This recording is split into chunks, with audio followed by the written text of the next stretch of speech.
नमस्कार, दोपहरवार में आप सभी दर्शकों का बहुत स्वागत है। मैं हूं आपके साथ राहुल सौमित्र। सुप्रीम हिसाब किताब, बहुत सीधी सी बात है।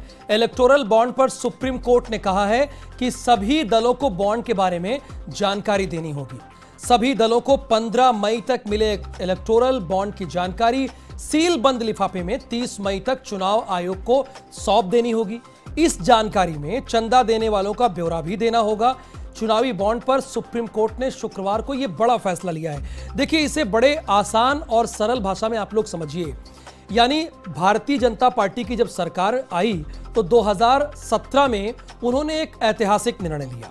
उन्होंने सबसे पहले तो यह कहा कि जितने लोग भारतीय जनता पार्टी या समाजवादी पार्टी या कांग्रेस किसी भी राजनीतिक दल को चंदा देते हैं, अगर कैश में दे रहे हैं तो 2000 ऊपर से ज्यादा कैश में नहीं दे सकते।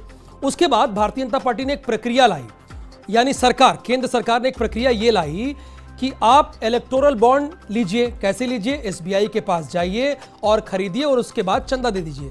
लेकिन इसमें कुछ कमियां रह गई। जब वेणुगोपाल से पीठ ने पूछा, सुप्रीम कोर्ट की पीठ ने पूछा, तो कई सकारात्मक जवाब मिले और एकाध जगह पर नकारात्मक जवाब मिले।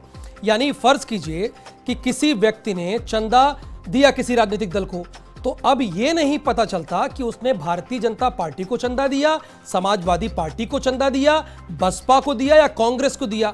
लेकिन अब यह क्लियर हो जाएगा, चूंकि चुनाव आयोग को इसकी पूरी जानकारी देनी होगी। बताना होगा कि भैया ये है, इनका नाम हरिदर्शन है, उन्होंने भारतीय जनता पार्टी को चंदा दिया। राजू है, उन्होंने कांग्रेस को चंदा दिया। तो यह एक ऐतिहासिक फैसला है। यानी अब सभी दलों को सुप्रीम हिसाब किताब देना होगा और इससे निश्चित तौर पर काले धन पर रोक भी लगेगी।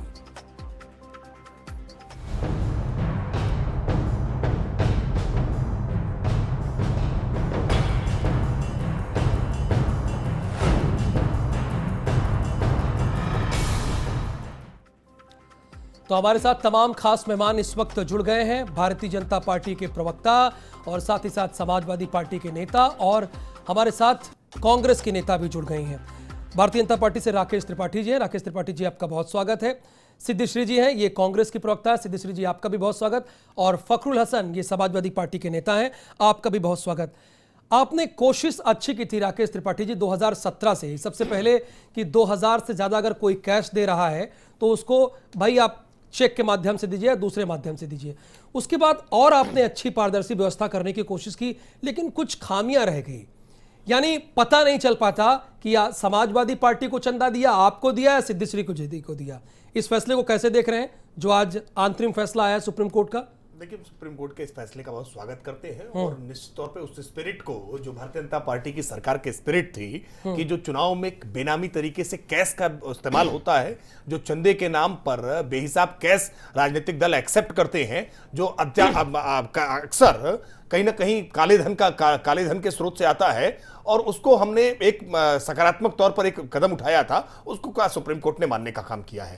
जो सुझाव सुप्रीम कोर्ट की ओर से है या जो निर्देश सुप्रीम कोर्ट की ओर से है, निश्चित तौर पर सकारात्मक तौर पर हम उसको लेते हैं। और भारतीय जनता पार्टी पूरी चुनावी प्रक्रिया को ज्यादा से ज्यादा पारदर्शी हो, वो ज्यादा से ज्यादा लेस कैश हो, ताकि कैश जहां भी होता है वहां भ्रष्टाचार की संभावनाएं ज्यादा होती हैं। हमने इसीलिए जो 20,000 रुपए तक का चंदा की जो लिमिट थी, उस 20,000 की लिमिट को 2,000 तक ला करके कम करने का काम किया।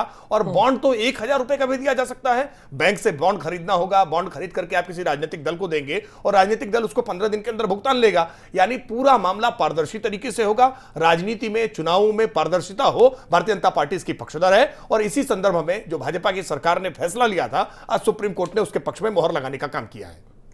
लेकिन इसमें राकेश जी, आपको यह भी तो क्लियर करना चाहिए था ना कि जो दे रहा है वो किस पार्टी को दे रहा है, यह भी पता होना चाहिए था। यह चीज उसमें सही से नहीं थी। वेणुगोपाल जी इसका जवाब भी नहीं दे पाए सुप्रीम कोर्ट में। देखिए, अगर उन्होंने नकारात्मक जवाब दिया, नहीं, उसके बाद ये फैसला लिया गया।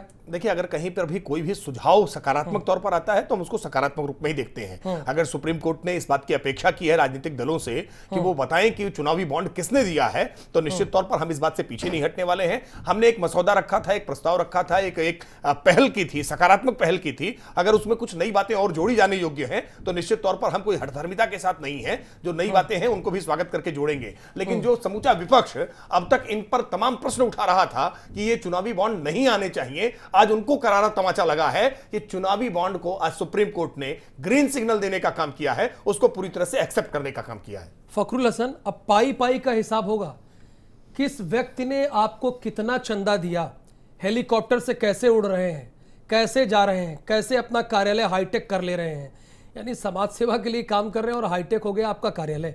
मैं ओवरऑल बात कर रहा हूं, अब पाई पाई का हिसाब देना ठीक है फैसला? खुश हैं आप इससे? बिल्कुल हम सहमत हैं, हम सुप्रीम कोर्ट के इस फैसले का स्वागत करते हैं।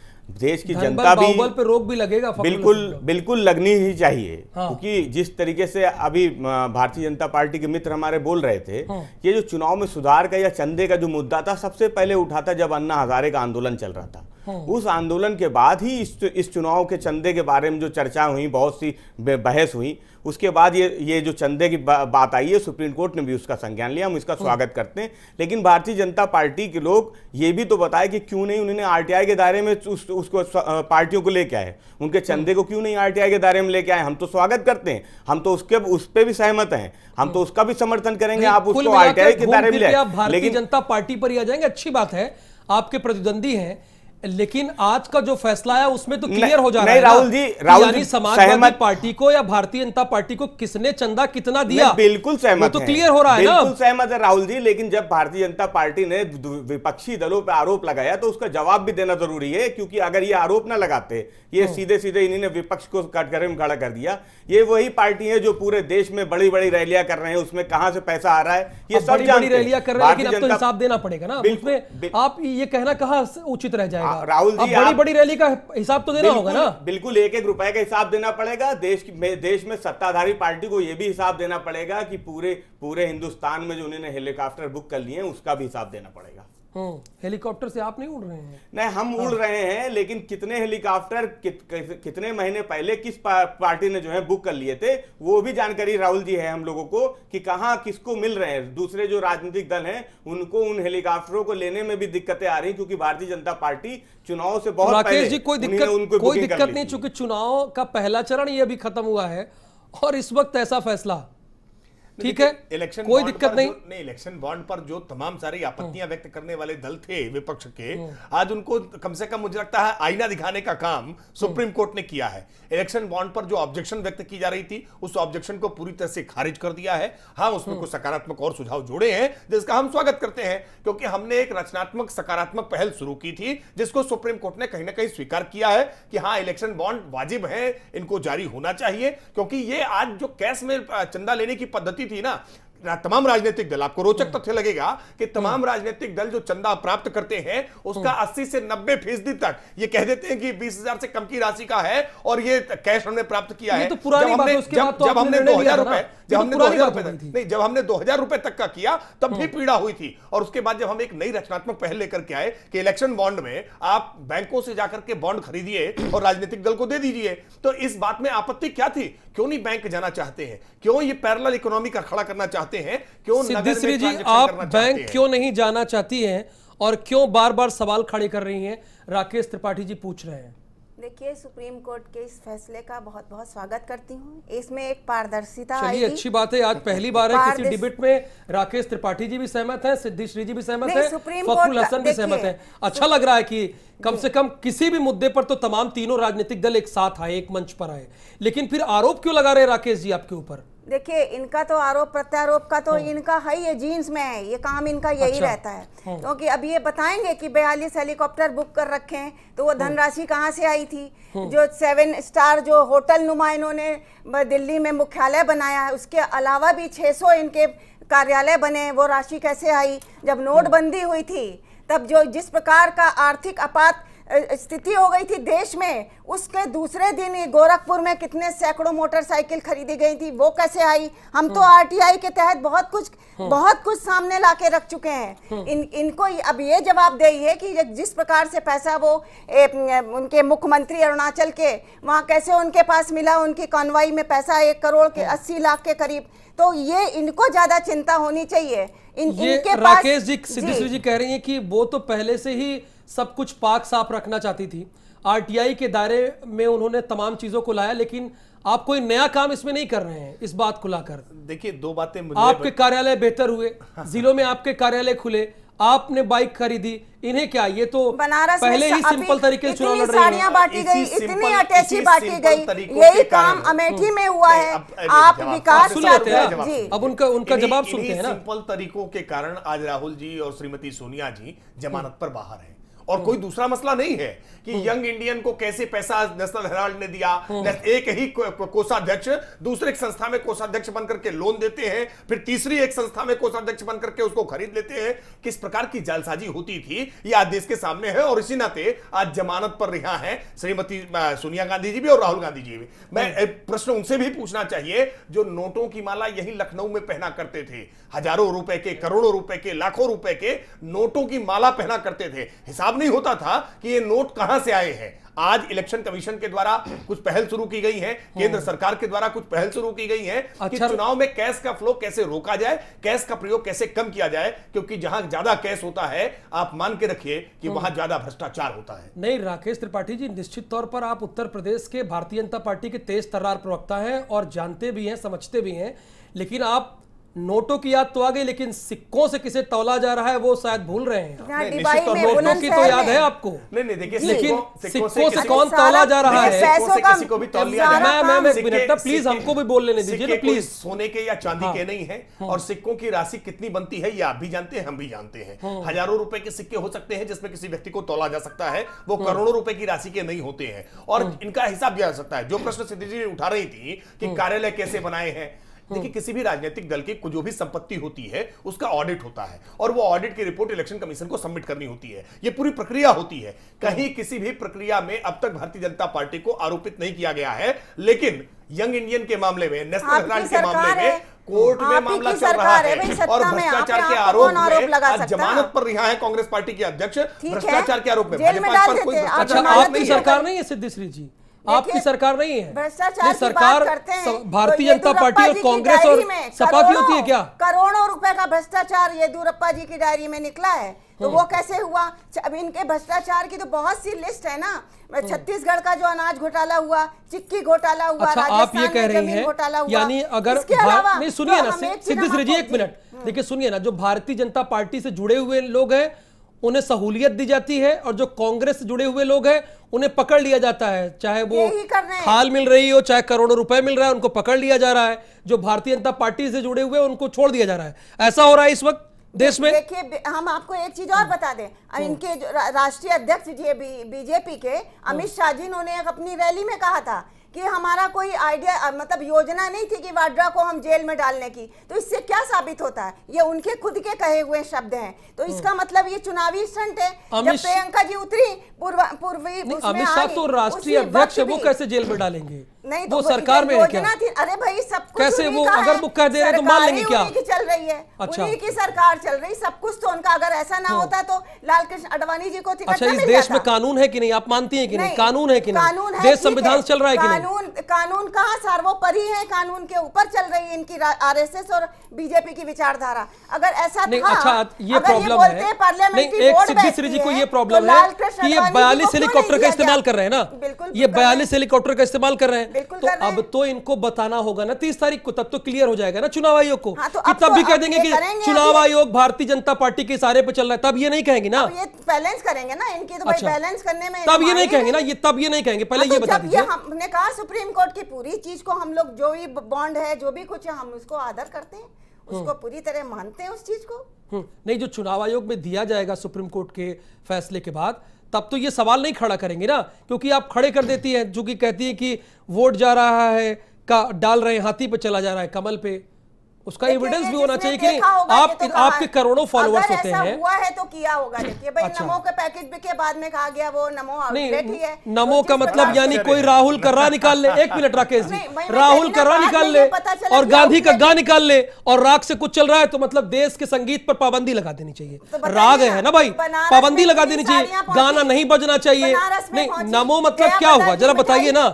आप लोग कल से ये माहौल बना के रखे हैं, मिठाइयां और पैकेट और वो सीधा सीधा 500 रुपए के नोट बट रहे हैं, तो ये कहां से कौन बांट रहा है? फखरुल हसन, क्या वाकई ये हो रहा है? अब तो हिसाब किताब देना पड़ेगा ना।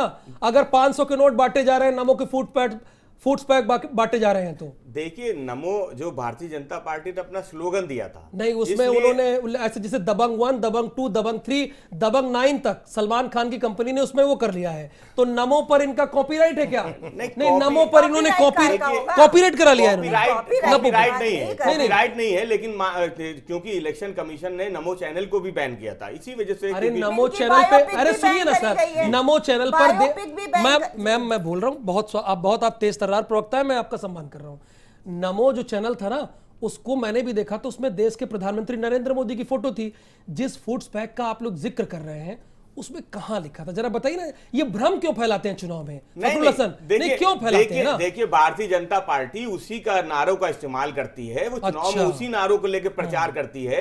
जब वो नमो नमो का नारा देती है, तो जब उनका स्लोगन बन गया, उन्हीं ने नारा दिया, उसके बाद अच्छा क्या इलेक्शन कमीशन को नहीं मालूम था या वहां के प्रशासन को नहीं मालूम था कि वो कहते हैं कि मैंने वहां से रेस्टोरेंट था, जब स्कूल में हम लोग पढ़ते थे ना, तो जो हम लोगों की देखभाल करती थी उन्हें हम आया कहते थे।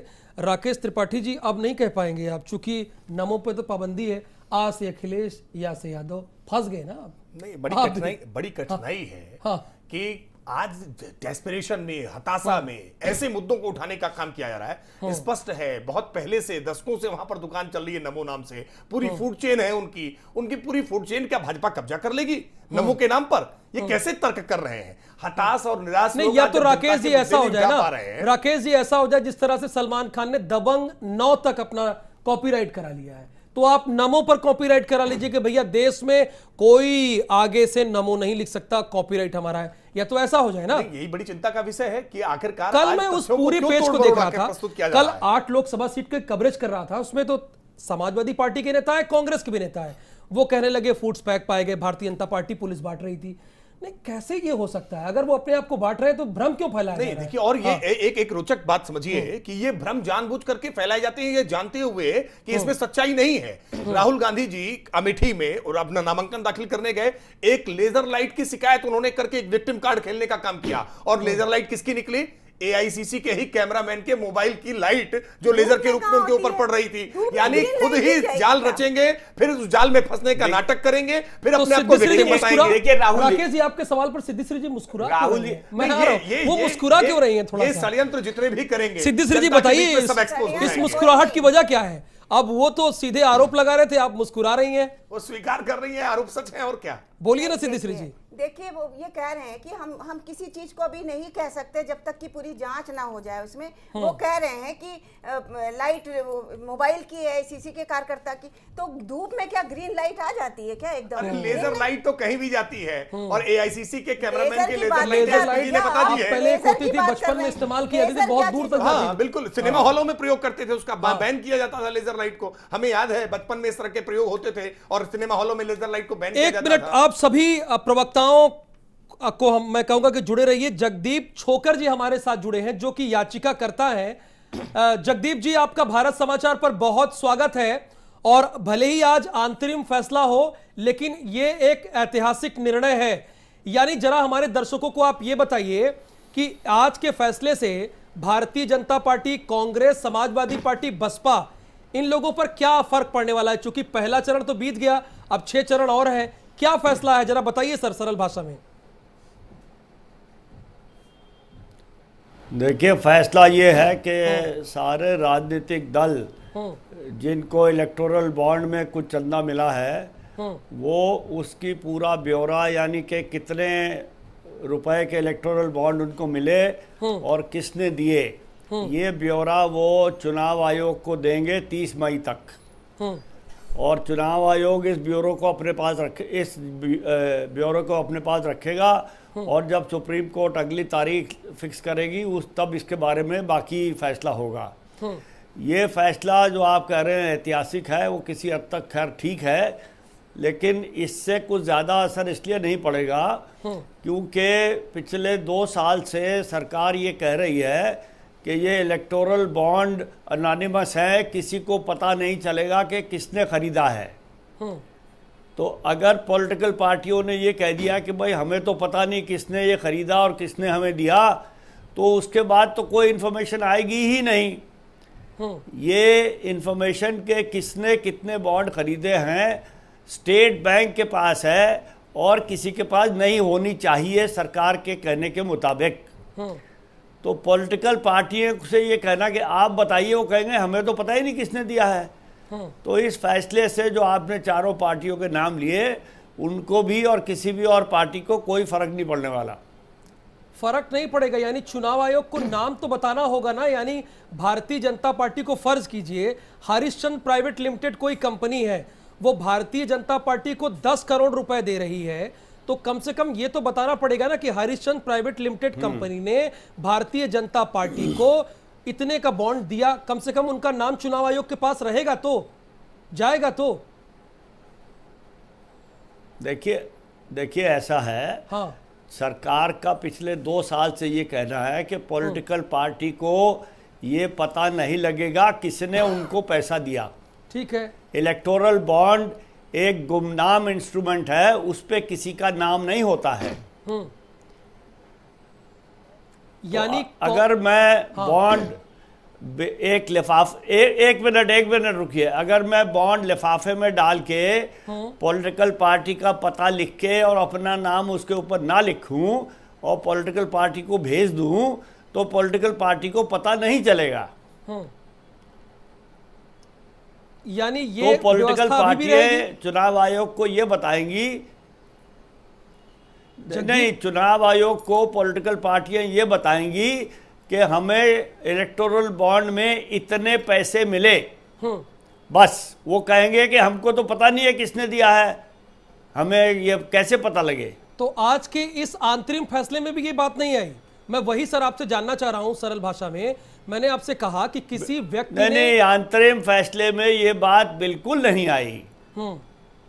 तो यानी जो लोग पैसे दे रहे हैं अभी भी उनके नाम छिपे रहेंगे, कहां से पैसे आए, तो चुनाव आयोग को देना क्या होगा, सबमिट क्या करना होगा? अभी तो नहीं, करना तो चाहिए, लेकिन अगर कोई पॉलिटिकल पार्टी ये कहे कि मुझे नहीं पता, तो उससे ये कह नहीं सकते तुम्हें क्यों नहीं पता, क्योंकि स्कीम में ही लिखा है कि उसको पता नहीं होना चाहिए, सिर्फ स्टेट बैंक को पता होना चाहिए।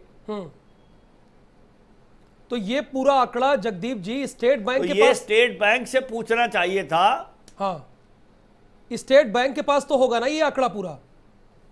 जो स्टेट बैंक के पास तो सब कुछ है, लेकिन माननीय उच्चतम न्यायालय ने स्टेट बैंक से नहीं पूछा, उन्होंने पॉलिटिकल पार्टियों से पूछा है। तो पॉलिटिकल पार्टियों को 30 मई तक क्या बताना होगा? ये अगर नहीं है तो कोई दिक्कत नहीं होती। जगदीप जी, मैं आपसे यही जानना चाह रहा हूं सर, भाई 30 अदालत तारीख ने जो तक कहा क्या बताना है, होगा इन लोगों को? मैंने आप अपना सवाल पूछ लीजिए पहले। जगदीप जी, मैं आपसे यह जानना चाह रहा हूं कि सभी राजनीतिक पार्टियों को 30 मई तक क्या बताना होगा, क्या जानकारी देनी होगी? जो सुप्रीम कोर्ट का आदेश उन्होंने सुनाया कोर्ट में, क्योंकि लिखा हुआ फैसला अभी तक मिला नहीं है, जो अब तक समझ में आया वो ये है कि उनको ये देना चाहिए कि इतने के बॉन्ड मिले और इसने दिए। तो चूंकि आपने याचिका लगाई थी, ये कोर्ट का आदेश है। अच्छा, आपने याचिका लगाई थी, आज के इस फैसले से आप संतुष्ट हैं?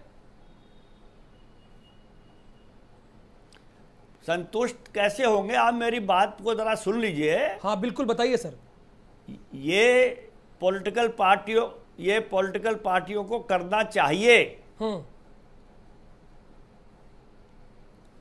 लेकिन अगर कोई पॉलिटिकल पार्टी कहती है कि हमारे पास इतने बॉन्ड आए हैं लेकिन किसने दिए हैं ये हमें पता नहीं,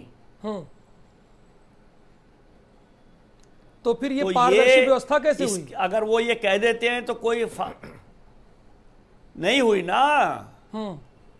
और राजनीतिक दलों को ये कहने का पूरा अधिकार है, क्योंकि पिछले 2 साल से सरकार अपने आप ये कह रही है कि किसने बॉन्ड खरीदा है वो किसी को पता नहीं लगेगा सिवाय स्टेट बैंक के। सर, तो सुप्रीम कोर्ट का जो आपकी आदेश इच्छा क्या है? आप क्या चाहते हैं? हम चाहते हैं कि जिस पार्टी को जितने इलेक्टोरल बॉन्ड मिले वो बताएं कि किसने दिए।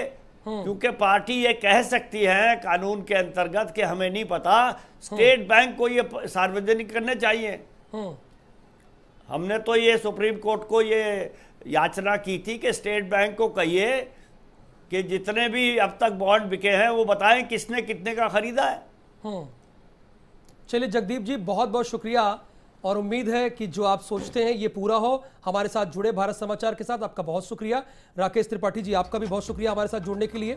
फखरुल हसन साहब, आपका भी बहुत शुक्रिया। सिद्धिश्री जी, आपका भी बहुत शुक्रिया। यानी अभी वो लड़ाई लगातार जारी है, चूंकि इलेक्टोरल बॉन्ड के तहत मान लीजिए किसी कंपनी ने पैसा दिया तो उसका नाम क्या है, उसने क्यों पैसा दिया और किस राजनीतिक दल को पैसा दिया, अभी ये फैसला आना बाकी है। फिलहाल सुप्रीम हिसाब किताब में ये कड़ी बाकी है। अगर ये सुलझ जाती है तो यानी क्लियर हो जाएगा और काले धन पर बहुत हद तक रोक भी लगेगी। धन्यवाद।